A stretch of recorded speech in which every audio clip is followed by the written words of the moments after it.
வணக்கம். சத்திரியன் பார்வை. இன்றைய முக்கிய செய்திகள் வாசிப்பது உங்கள் கராத்தே மணி. திருப்பூர் மாவட்ட தேவர் பேரவையின் 2026ஆம் ஆண்டிற்கான நாள்காட்டி வெளியீட்டு விழா திருப்பூர் மாவட்ட தேவர் பேரவை தலைவர் என் சீனிவாசன் தேவர் அவர்கள் தலைமையில் நடைபெற்றது. இந்நிகழ்ச்சியில் தேசிய செயலாளர், மாநில பொருளாளர் தோழர் சிறுவை சுரேஷ் தேவர் அவர்கள் கலந்து கொண்டு நாள்காட்டியை வெளியிட்டார்.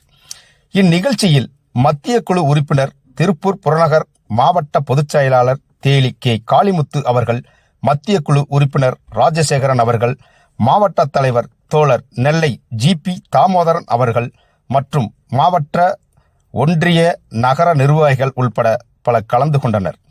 அடுத்த செய்திகள் வரும் வரை உங்களிடமிருந்து விடைபெறுவது உங்கள் கராத்தே மணி.